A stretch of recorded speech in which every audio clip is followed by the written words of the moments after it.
Hey Internet, I'm here once again to talk about music through the lens of the guitar, I guess, even bass, whatever you prefer.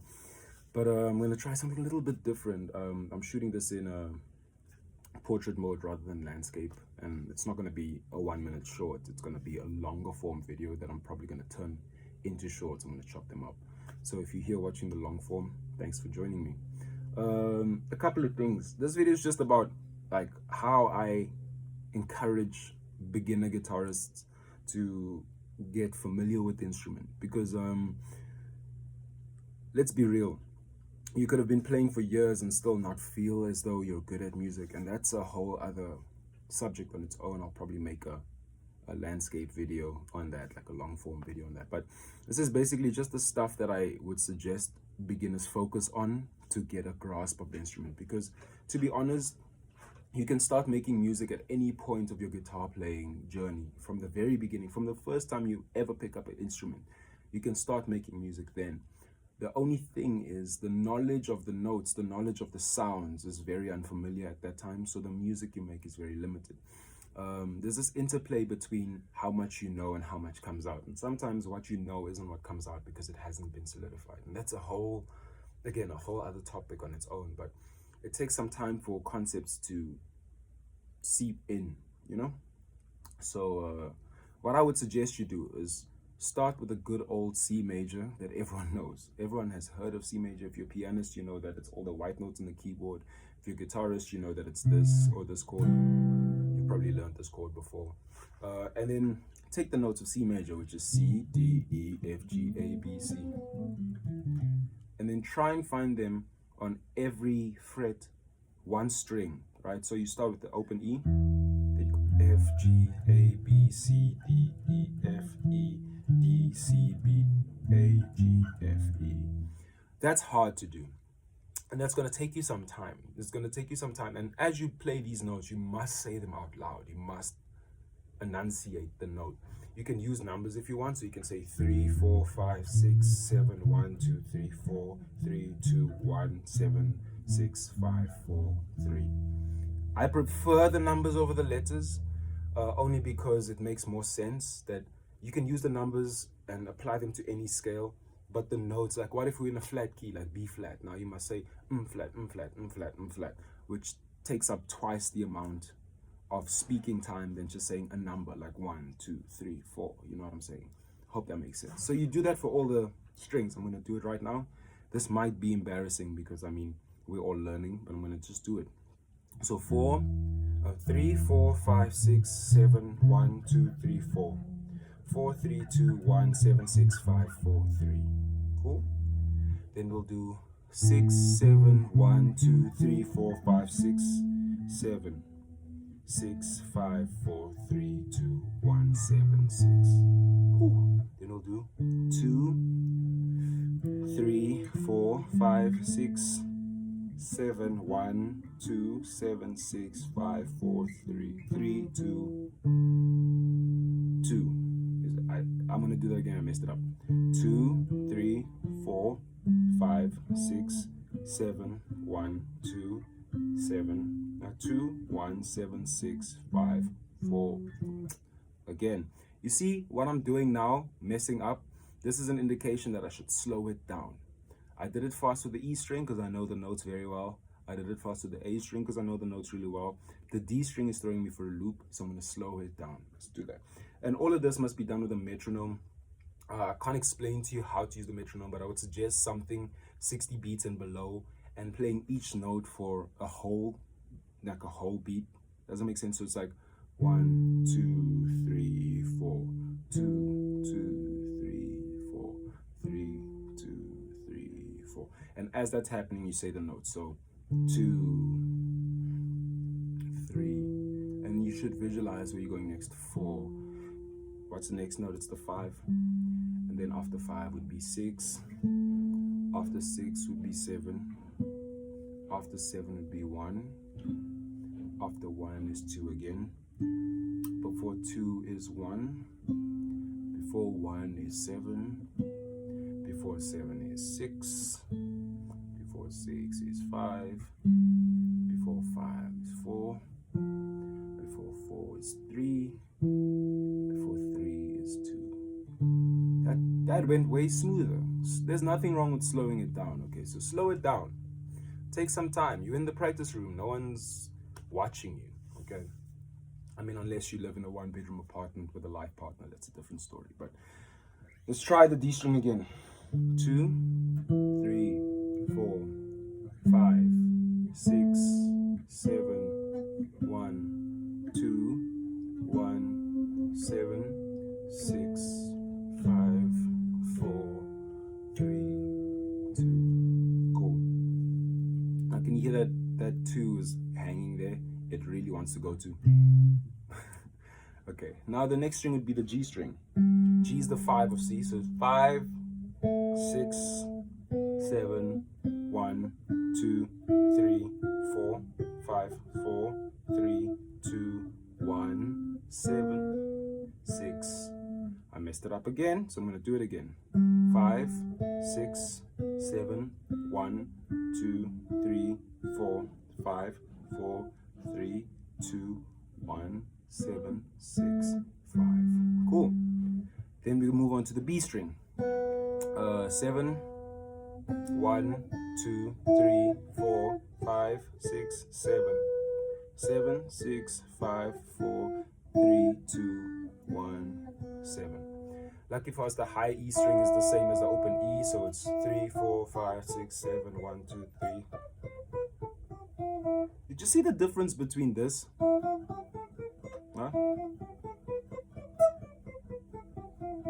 I can do that relatively quickly, but this one,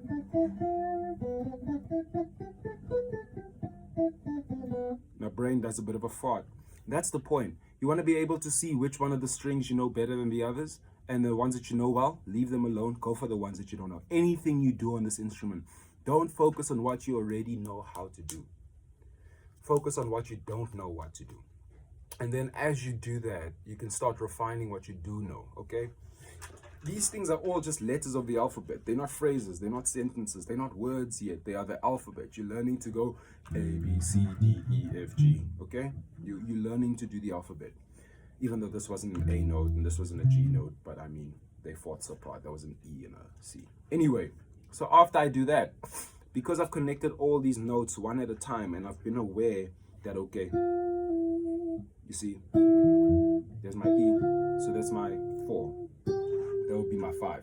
Knowing what these notes sound like in context and what they feel like in context is very important, okay? After that, I would start doing the modes. Now, the modes are just starting the same scale on a different note, or the same interval structure on a different note. Well, it's not the same interval structure. It's very difficult to explain, but a mode is just all the notes in the scale, taking a different note in the scale and making that your starting note. So in the case of C major, making D major your starting note, making, not D major. Sorry, I'm talking a lot, I'm off the coffee, I'm buzzing, okay, so I might just scatterbrain a bit. What I mean to say is, the modes are when you take the, and you start on a different note. That's a mode. It's still all the notes of C major, but it's starting somewhere else, right?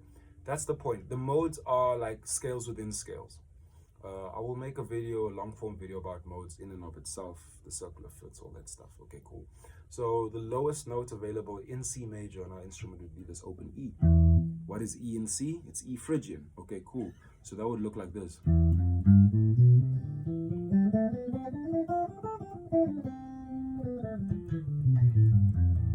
Okay, so there'll be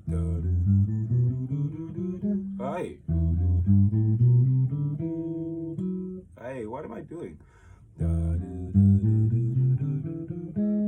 Dude, you see what happens? Me, someone who makes videos on YouTube, is struggling to find out what's going on because I'm not focused. Doesn't matter what level of playing you're at, whether you're a very beginner or super advanced player. If you're not paying attention to what you're doing, if you're not focused, it won't sound good. The only difference between you and the guitarist you admire is the time they spend familiarizing themselves with the instrument. It's not the amount of talent, it's not the amount of knowledge and understanding. I mean, those things are a factor in instrumentalist individual capability to make music, but those things can be developed. We have different starting points of musicality and understanding and things, and that's true, But that doesn't mean that you're worse or better than someone else. It just means you have other things to work on, okay? Comparison is the thief of joy. The only thing you should compare yourself to is who you were the day before or a moment ago. Anyway, E Phrygian would be E, F, G, A, B, C, D, E, F, G, A. E, F, G, A. I'm just going to do them one octave. It's easier for me to think like that. Okay, so E, but you should do it all the way to the highest note in that mode, which would be this A. Okay, so that will be.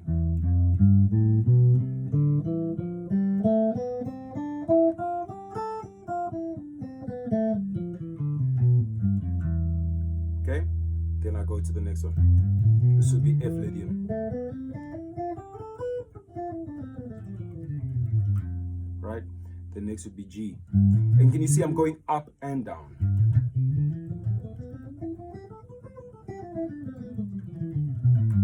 Same with A. Obviously, do it slower and cleaner than what I'm doing. I'm just demonstrating for the sake of the video. And then there's B Locrian. Then C major or C Ionian. D Dorian.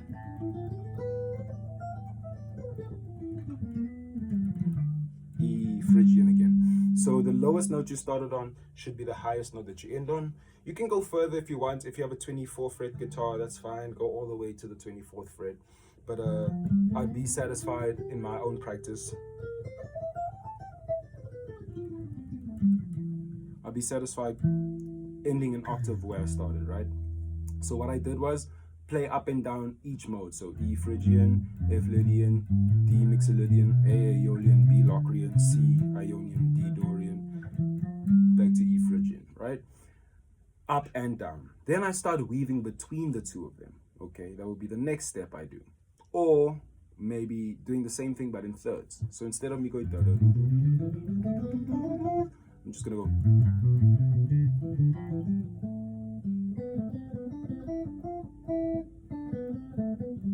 Now this is gonna take you some time. This is really something worth practicing. Hopping in thirds. If you don't know what thirds are, you take one note, skip the next note, don't play this note, skip it, play that one. So instead of going, you're gonna go. So take one, skip one, take one, skip one, take one, skip one. Right? That's what we call tertiary or tertiary harmony. What we're doing there is stacking thirds, and for some reason stacking thirds sounds good.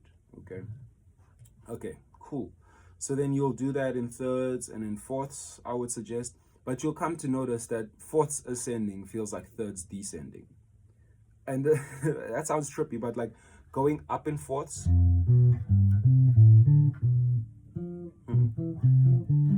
feels like going down in thirds.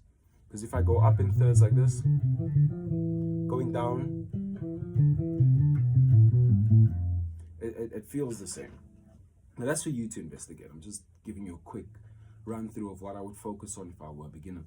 Cool. After doing intervals, the intervals I would focus on learning how to do would be the second, because it just kind of sounds like like you're skipping around. Like a lot of songs do that.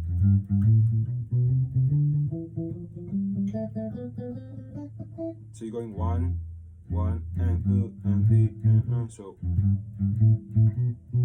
so you go into the next note, starting on that note, starting on that note, starting on that note. And when you do it fast, like it feels like a shuffle. So I do seconds, I do thirds, which is take one, skip one. Oh, wrong note. Right? And then I do fourths and fifths. So fourth being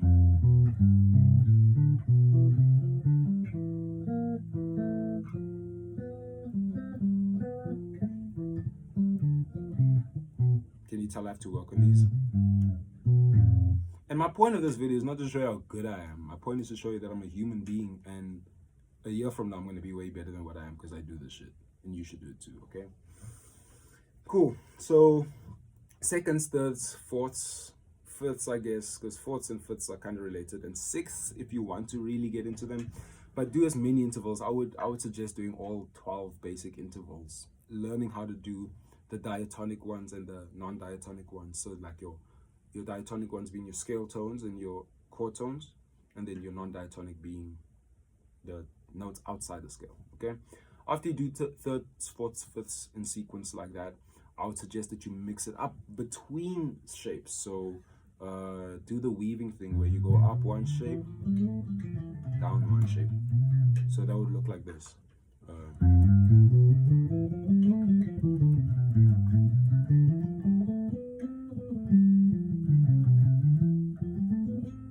Etc. It took me a while to do that because I'm still foggy. But going up and down and in all, so don't just start on the E note, start on this note and see how far you can go up, you know. Do that for each string group, right? That's going to take you a while. Then you start getting into arpeggios now, right? Because you've been doing thirds. So you've been doing like incomplete arpeggios, so you just finish them off. So we'll start with our F major 7, then G dominant 7, then A minor,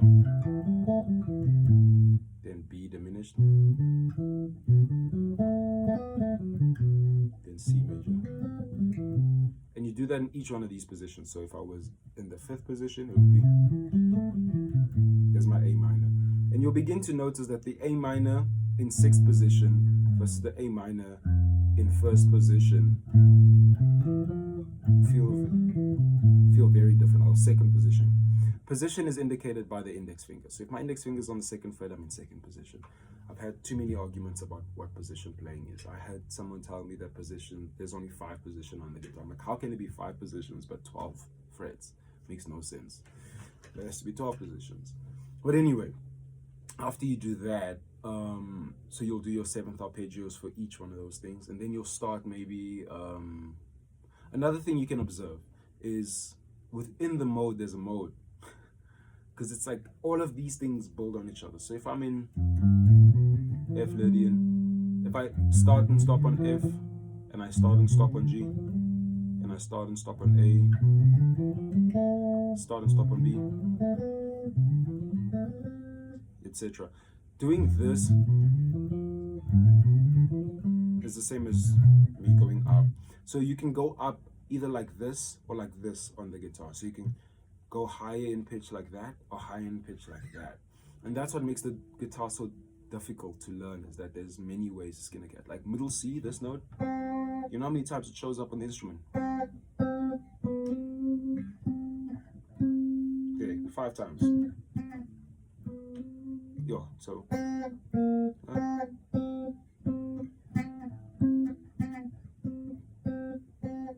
which is pretty crazy. So I would suggest learning where all the C notes are, where all the D notes. That's also a really neat exercise, is to visualize, say a note name in your head, like F. Okay, there's F, there's F, there's F. So F, F.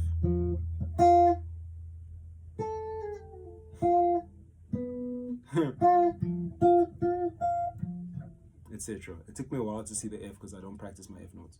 But doing that, so those things, I hope this video was helpful in that regard, that there's many ways to solidify the information that you will call upon to improvise and compose music.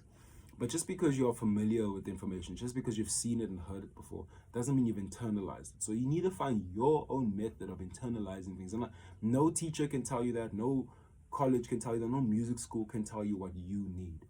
The cool thing about music school is it's a competitive environment with people that have the same desire you have to make beautiful music, and that motivates you to study, okay? But you need to have a motivation for what you're learning.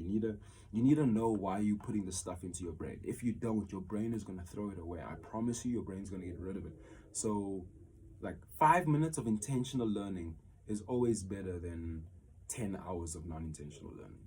I mean, the 10 hours of non-intentional learning might help you with other things, because nothing ever is for nothing. Something always comes from anything, okay? But being intentional is the strongest thing a human being can have. The only thing a human being can actually offer the world is their intent, because everything already exists. The alphabet already exists, but what you mean with the words you say is something that only you can give. Doesn't make sense? Anyway, happy practicing. This video is way too long. See you in the next one.